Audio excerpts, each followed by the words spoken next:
What's up, y'all? It's DD Conway, and I'm back with another video. Thank y'all for the birthday wishes, and happy birthday to everyone with a birthday in October. It's Halloween season, so let me start this off by asking you a question. Which horror movie situation would immediately make you want to give up with no fight?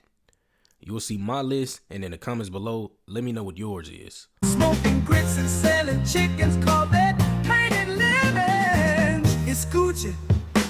Living's on the chain with the V-cuts. Living's on the First movie that I wouldn't want to be in on this list created generational trauma. I still get extremely uncomfortable if I see a log truck on the road. I move immediately. I don't care where I'm at. That movie is Final Destination. In death, there are no accidents, no coincidences, no mishaps, and no escapes. Number 4, step forward and set a line. We hear you looking for Candyman, bitch. This movie is the poster child for movies your ass can't escape. In most other horror movies, there's an escape, a killer you can outsmart, some type of way of escape. In Final Destination, boy, if your ass sneeze or fart wrong, it can be your ticket to the afterlife. You going up against Death, who's setting up the most elaborate death traps to get you gone. It is time. Oh no! I'm not going out like a bitch! Kicking your ass is what I'm doing! You are not going out like a bitch. That's the thigh master, motherfucker! Everything becomes a death trap. You could drop a popcorn kernel, and it somehow lead to you being in a burning building. The amount of paranoia comes with a movie like this is insane. Death just playing with you like you was a little hoe. What's my name? Bitch! Oh god, it's Cindy! No stopping the situation, only delaying it to the next person until it's your turn. When I first saw this movie, it made me paranoid, watching every little thing I did before and even after I left the theater. It made me feel like if I breathe the wrong way, it's gonna cause the craziest chain of events. I'm so fucking scared right now, you shut up! For the next entry on this list, imagine you black out randomly, and then you wake up and you hear this. Hello. You don't know me, but I know you. I want to play a game. If you hear that, then you are indeed screwed, man, cause your crocodile coochie smelling ass is most definitely an assault movie. No one wants to be in this situation, because you're gonna have to mutilate yourself to get out. Cut off a leg, cut into your eye to get a key. It's scary to think that you're gonna have to sacrifice your body to get out of one of these traps. No. No! Ugh, the key is behind your eye, okay? The fact that you can get kidnapped at any moment is crazy. You minding your business, then boom, you wake up in an unwinnable trap at the mercy of a dog that sound like he eat Brillo pads and smoke the most unfreaked and powerful Black and Milds known to man. Best thing you can do is just be a good person of great morality. Just don't do messed up stuff. But still, it's still scary. I would never want to be in this. One movie that I know would suck to be in is Jeepers Creepers. Every 23rd spring, this evil turd with wings comes out and wreaks havoc on whoever or whatever for 23 days.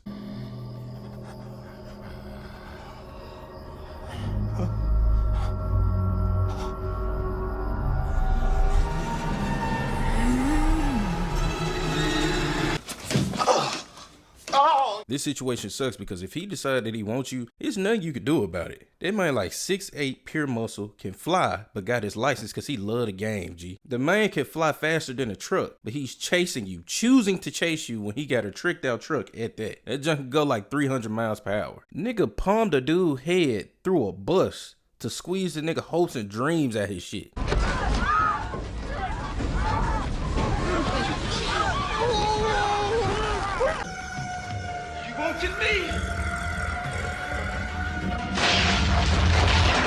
Ain't no help when Big Jeep come for you, dog. It's over with. You can only hope that some white man with a harpoon comes and helps you out. Jeep playing with his food before he eat it. Gee, he has dragon wings. Whatever body part he takes, he can physically eat and replace on his body. That mean he ate a dragon. Just give up. He had all those kids on the bus and could have murked every one of them, but just decided to play with his food. You can't.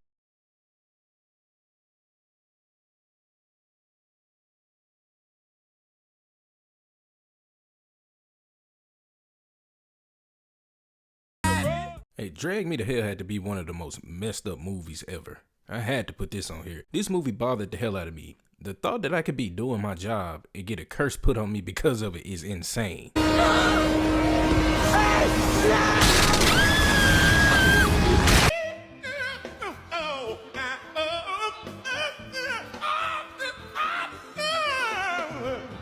Bruh, I don't give a fuck that this lady denied her a loan so she could impress her boss and get a promotion. Motherfuckers have been denied loans for the color of their skin, man, and much more less. So what? I still hate to be in this situation. It just wasn't worth putting a curse on the girl.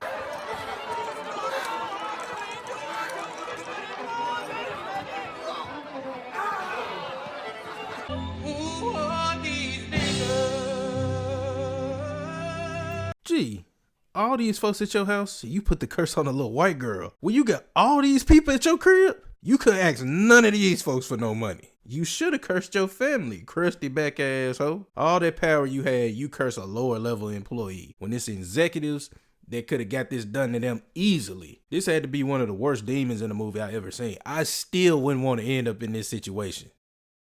Next movie is Booty Clap, yet still a mediocre masterpiece. Friday the 13th is an iconic movie franchise, but they aren't exempt from being trash, especially once you take that franchise to space. Jason X is a masterpiece of mediocrity, and I won't pretend to act like I didn't like it. I went to Blockbuster and left with this movie several times. Jason getting an upgrade was always a concept that I loved.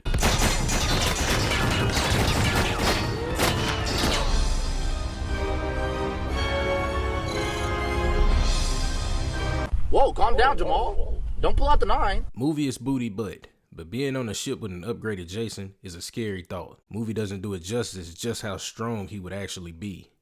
On the ground at Camp Crystal Lake, you could give yourself a fighting chance. He'll chase you wherever you go, but you still give yourself a chance to fight back. In space is scary because Jason will wreck this ship just to get you. You in space, so you gotta remember whatever happens, he coming back, you might not. Zombie movies are my favorite to second favorite genre of horror. There's one zombie film that after watching set the tone for zombie movies after for me, and it's the one zombie film that out of all of them made me feel like it could actually happen in real life. And that film is Dawn of the Dead, the 2004 remake. Please, there's people here right now could use your help. Fuck y'all. You want to fool with a brother, right? You want a brother who got 2 strikes on him to go to jail for life, my friend. I'm giving up immediately. Every advantage that you have as a human is taken away from you. If you shoot, you have to be elevated or you'll be shooting and while running. If you fight, they'll swarm you and it's over with. And unless you have the stamina and the endurance of God, it's a done deal on running. If the zombies don't get you, the stupidity of others can get you. This lady risked her life to save a dog that the zombies wasn't even going for. But it's this one scene in this movie that totally infuriates me. You want to kill my family? I said your fucking baby's gonna burn. This confused catfish looking ass nigga lost his mind. He knew his wife got bit and didn't say a word, which is the other aspect of this scenario that kind of makes me scared about it, right? Expecting common sense to be common in everyone when it isn't. You have to expect people to not let certain decisions allow them to go insane. Like, it's not rational to see someone you love get bit knowing they finna be a zombie and then you just not say nothing to have them around other people. That's really a death sentence. Southern playlist, the Cadillac funky music. Ooh. Now players, if you choose it, you better make sure you don't abuse it. Cause we gonna get you high. We gonna get you high. The Southern playlist, the Cadillac funky music. Now we get into the second half of this video. It's Real Villains Halloween. Y'all enjoy. Smoking grits and selling chickens, call that painted living. It's Gucci. Living's on the chain with the V-cuts. Living's on the First film we'll discuss comes from the movie Scream. We watch as Sidney Prescott ultimately finds out that Stu and Billy are the killers. Now, were they wild? Yes, extremely wild for hunting down all their friends and packing them out for absolutely no reason at all. Look out! He's gone mad! We all go a little mad sometimes. Billy! But the true source of chaos in all of this is Hank Loomis and Maureen Prescott, the parents of Sydney and Billy. Their affair set off one of the craziest chain of events, with multiple people getting sent to the gulag, including Sydney's mom, Maureen. Peel your foreskin off and make a winter coat. Peace. If Mr. Loomis doesn't put his beef in Maureen's penis flytrap, none of this happens at all. What they did cost a countless number of people their lives. And I just think the craziest part about it is the fact that Billy murked everybody except his daddy. His pops arguably played one of the biggest roles in this whole situation, so it was crazy to me that he saw everybody as a target but his pops. I'm not saying that Billy wasn't wrong in anything that he did, because he was dead wrong, but I think his actions drove Billy crazy. Watching this movie, I used to look at it like Sydney was the only one that was kind of cursed. After I just paid attention to the affair, I realized Billy and Sydney was both cursed in the situation. Billy went crazy, and Sydney basically had to escape death for like 7 movies. Next on this list, we have to revisit the movie Sinners. For one specific reason that makes Sammy a real villain. I'm gonna wash up first. Walked here. You're beautiful. I just want to taste you.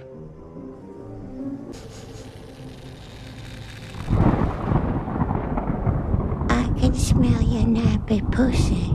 Ooh, Sammy a real diabolical villain for eating swamp pussy in a club. And I know it stank. I don't know if y'all ever been to Clarksdale or not, but it gets super hot and muggy. Sammy a real eater, G. And I know you played it off, but I know that motherfucker smell like earring backs. You way too freaked out. And she been on the stage doing all that movement with no AC? Boy, you brave as hell to want your upper lip smelling like dumpster juice. And I know you let roast beef sit out for 5 days because you like a twang to it. The biggest reason he's a villain is this. Put the gun down, Smoke. She ain't no damn vampire. How the hell you know that? Just eat the damn garlic, girl. Smoke. Call yourself Simpin' Sammy, and I'm glad he hit you in the mouth. Ho ass nigga, it's vampires outside. And you over here simping for this cow pasture smelling asshole. Fuck out of here and eat this garlic. You don't want to eat this garlic, but you smell just like that motherfucker. Smoke should have popped both of y'all. Sammy the Simp King met this lady today and caped before like that's not another man wife. You got another man and his wife on your tongue. Freaky underdeveloped baked bean looking ass nigga. Bookie Water, real villain. Next comes from the movie Orphan. The demon kid lady herself, Esther, is indeed the movie villain. Grown ass lady dressing up like a kid, killing everyone is crazy behavior. I don't want to be alone. I'm scared. Oh, it would be an honor to squirt for you.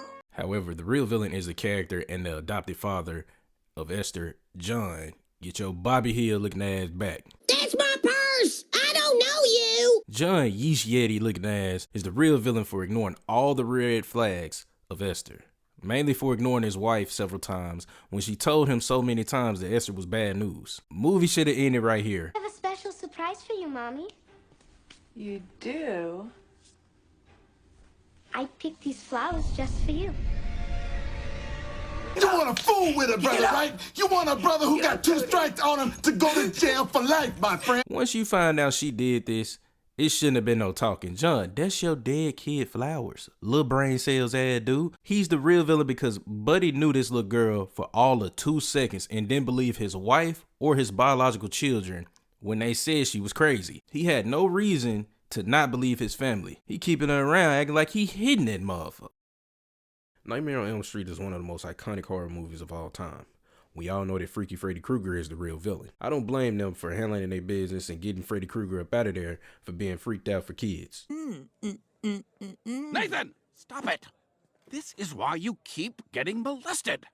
But the Pasty Parent Pack are the real villains because they arguably set their kids up for failure in the end. The action that they took in taking the life of Freddy was one that was understandable because of what he was doing. But they should have made it part of the plan to split up. They should have all came to terms with being okay with never seeing each other again. Reporting live for Black TV. White folks are dead. We're getting the fuck out of here. Let's roll, damn it. Let's go, motherfucker. I don't feel like you do something like what they did and you stay in the same town, stay in the same area, being around the same people, being around each other. They couldn't have planned for Freddy to come back and wreak havoc like they did. Yes.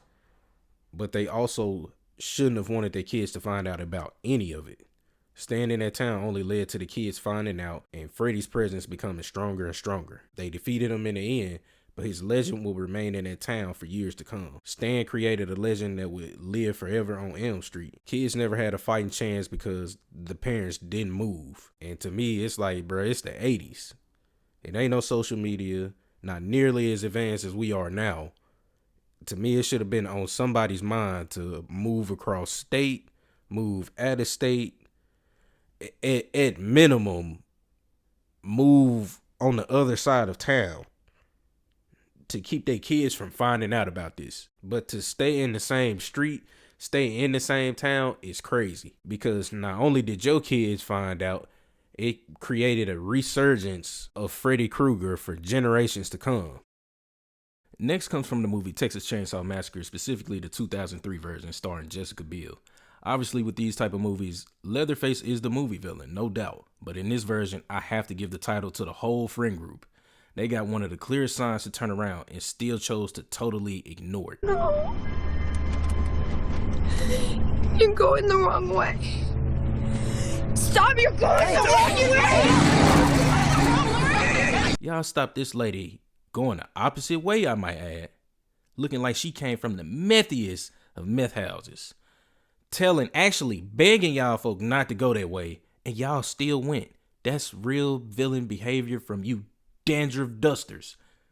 The girl ultimately ended up killing herself because she didn't want to go that way. So you think they take the red flag from God and listen? Nope. They did the stupid thing and went the exact way that this young lady just told them not to go. And everyone died but one. You can't ignore someone offing themselves. Pay attention to the details. If she was willing to beg y'all and ultimately take her own life, you should have went the opposite way and rolled with her in the whip like it's weekend at Bernie's. Cut that bitch off! Smoking grits and selling chickens, call that painted living. It's Gucci.